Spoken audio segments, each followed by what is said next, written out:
The smell of garlic and basil hit me as soon as I opened the back door of Bella Rosa. Even after 6 months away, the scent was so familiar it made my chest ache. This restaurant had been my whole world growing up. The place where I'd done homework at corner tables, learned to make pasta at my nana's knee, and watched my parents build their dream into reality. Now it belonged to my brother Tony, and I was just a visitor. My name is Julia Romano, and 6 months ago, I agreed to let my younger brother take control of our family restaurant after our parents retired to Florida. It seemed logical at the time. I had a successful career in software development, while Tony had worked at Bella Rosa since high school. But something about his eagerness to take over had never sat right with me.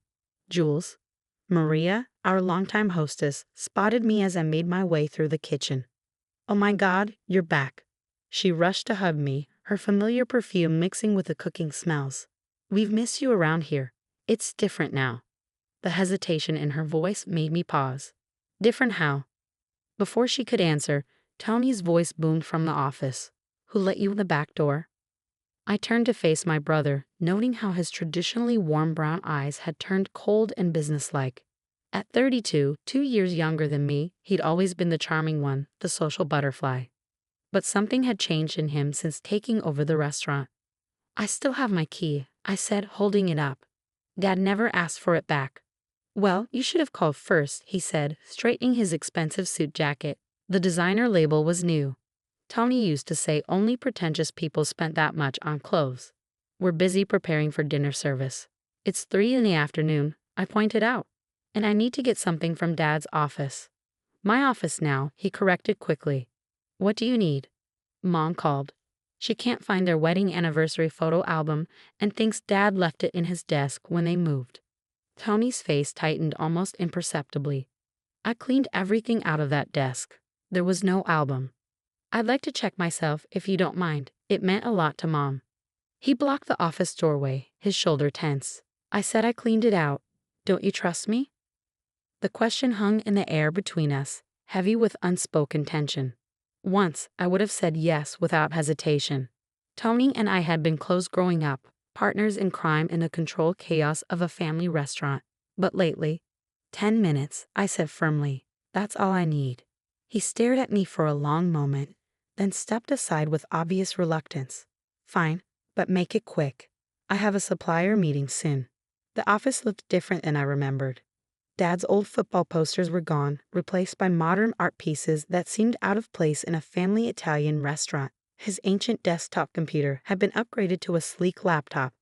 Even the familiar smell of his cigars had been masked by some expensive air freshener.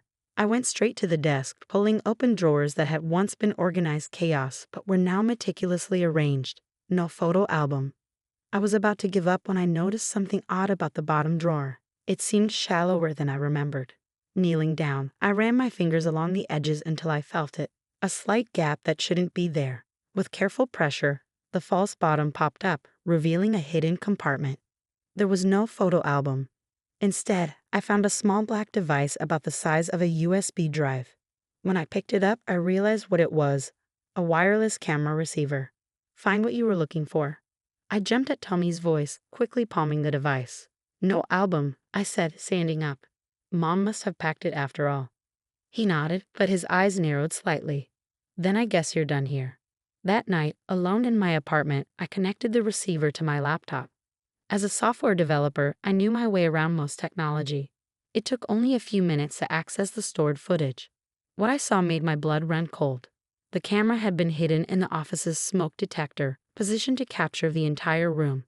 I watched footage of Tony meeting with various people after hours.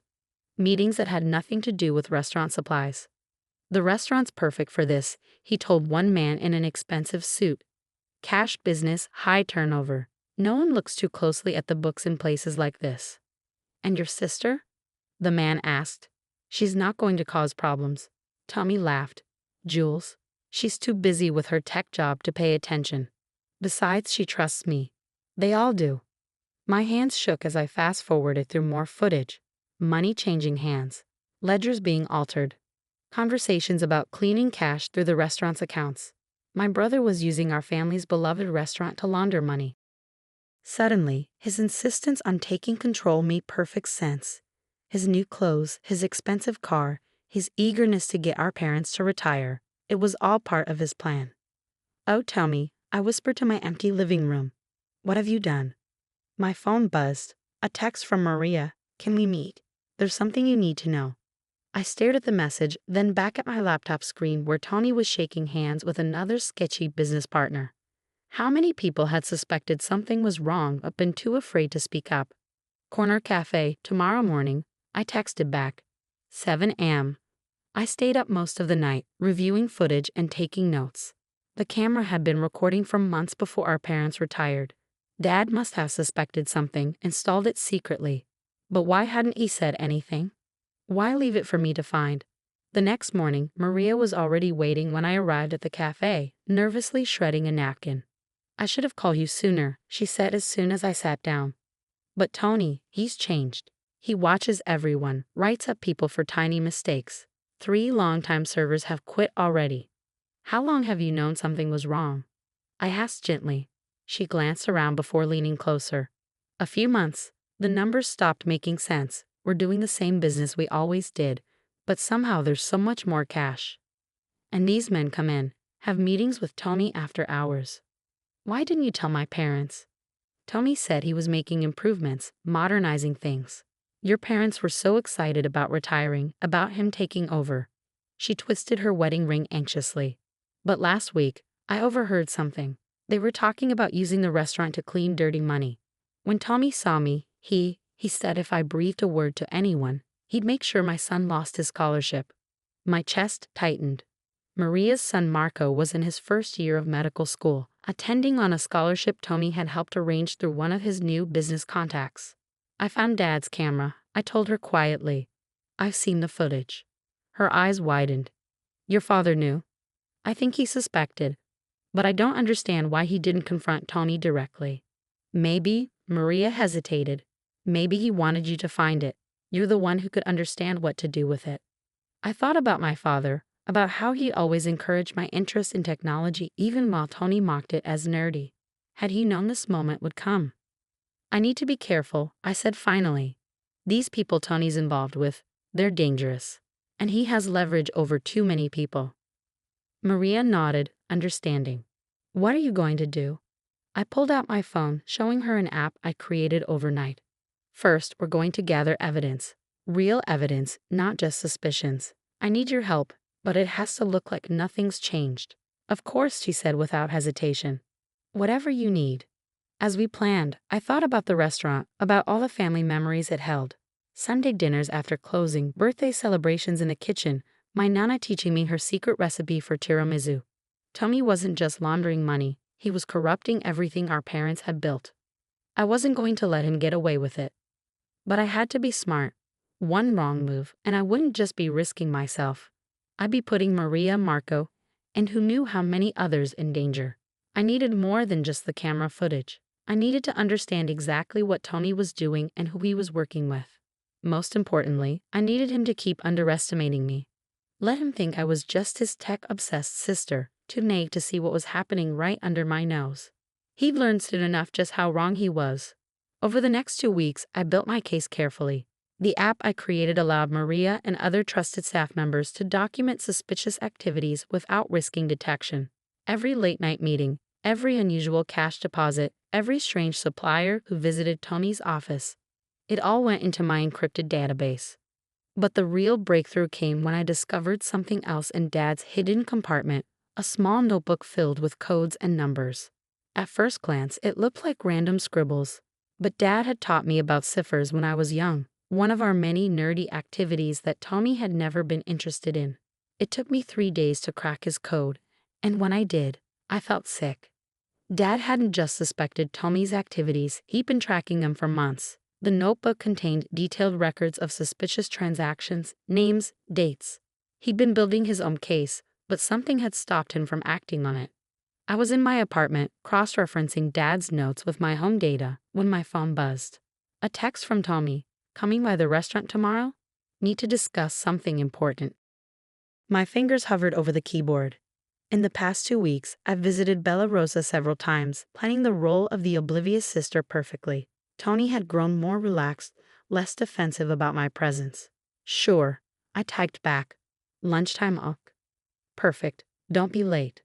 I smiled grimly at my laptop screen, where I had footage of his latest business meeting playing. Don't worry, little brother. I wouldn't miss this for the world. The next morning, I backed up everything to multiple secure locations and made 2 important calls.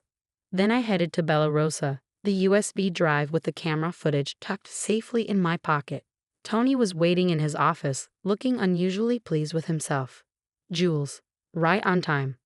You said it was important, I said, taking the seat across from his desk. Everything okay? He leaned back, studying me with what seemed like genuine affection. More than okay. I've been thinking, you were right to be concerned about the restaurant, about our family's legacy. This was new. I kept my expression neutral, waiting. I want to offer you a position here, he continued. Director of Operations. You can handle the technology side, modernize our systems. We'll run it together, like we always talked about as kids. I felt a pang in my chest, remembering those childhood conversations. Once this would have been a dream come true. Working alongside my brother, building on our parents' success. Why now? I asked carefully. Because your family, he said, spreading his hands, and family should stick together. Plus, with your tech skills. He smiled. We could really expand our operations. The emphasis he placed on that last word told me everything I needed to know. He wasn't offering me a legitimate position.